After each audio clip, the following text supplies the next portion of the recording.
ബംഗാൾ വിഭജനം 1905. ബ്രിട്ടീഷ് ഭരണകേന്ദ്രം. ഇന്ത്യയിൽ ബ്രിട്ടീഷുകാരുടെ പ്രധാന ഭരണകേന്ദ്രമായിരുന്നു ബംഗാൾ. രാഷ്ട്രീയമായും സാമ്പത്തികമായും ഇതിന് തന്ത്രപ്രധാനമായ സ്ഥാനമുണ്ടായിരുന്നു. ദേശീയതയുടെ നഴ്സറി. ഇന്ത്യൻ ദേശീയ പ്രസ്ഥാനത്തിന്റെ നഴ്സറി എന്ന് ബംഗാൾ അറിയപ്പെടുന്നു. ഈ ഉണർവ് തകർക്കുക എന്നതായിരുന്നു വിഭജന ലക്ഷ്യം. റാങ്ക് മേക്കർ ഒന്നിച്ചു നിൽക്കുന്ന ബംഗാൾ ഒരു ശക്തിയാണ്. വിഭജിച്ചാൽ ആ ശക്തി കുറയും. ഹെർബർട്ട് റിസ്ലെ 1904. വിഭജനത്തിന്റെ ആസൂത്രണം. വിഭജിക്കാൻ തീരുമാനിച്ച വൈസ്രോയി കഴ്സൺ പ്രഭു. പ്രഖ്യാപനം 1905 ജൂലൈ 20. നടപ്പിലായത് 1905 ഒക്ടോബർ 16. ബ്രിട്ടീഷ് നയം ഭിന്നിപ്പിച്ചു ഭരിക്കുക.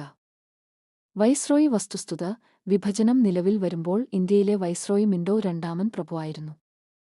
പുതിയ പ്രവിശ്യകൾ. 1. പടിഞ്ഞാറൻ ബംഗാൾ, ഒഡീഷ, ബീഹാർ എന്നിവ ഉൾപ്പെട്ട ഹിന്ദു ഭൂരിപക്ഷ പ്രദേശം. തലസ്ഥാനം കൽക്കട്ട. 2. കിഴക്കൻ ബംഗാൾ, അസം പ്രദേശം ഉൾപ്പെട്ട മുസ്ലിം ഭൂരിപക്ഷ പ്രദേശം. തലസ്ഥാനം ധാക്ക.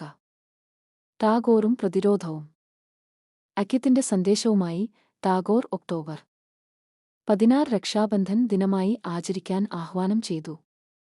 രചിച്ച കവിത അമർ സോനാർ ബംഗ്ല. ഇത് നിലവിൽ ബംഗ്ലാദേശിന്റെ ദേശീയ ഗാനമാണ്.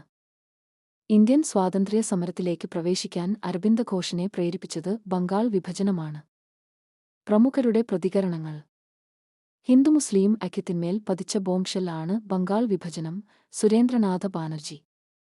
ബംഗാൾ വിഭജനം ഇതൊരു ക്രൂരമായ തെറ്റാണ്. ഗോപാലകൃഷ്ണ ഗോഖലെ. ബ്രിട്ടീഷ് ഗവൺമെന്റ് നമ്മെ വിഭജിക്കുവാൻ ദൃഢനിശ്ചയം ചെയ്തിരിക്കുന്നു.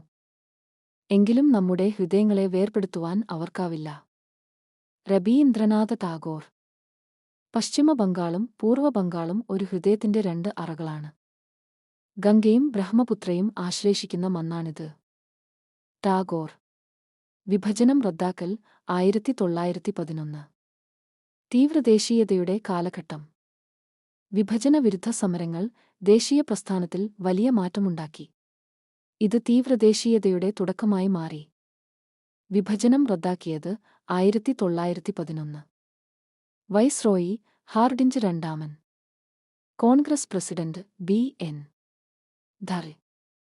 സ്വദേശി പ്രസ്ഥാനം വിഭജനം പിൻവലിക്കാൻ ബ്രിട്ടീഷുകാരെ നിർബന്ധിതരാക്കിയ പ്രസ്ഥാനം. ദ്രുത പരിശോധന. വിഭജന പ്രഖ്യാപനം 1905 ജൂലൈ 20 കഴ്സൺ.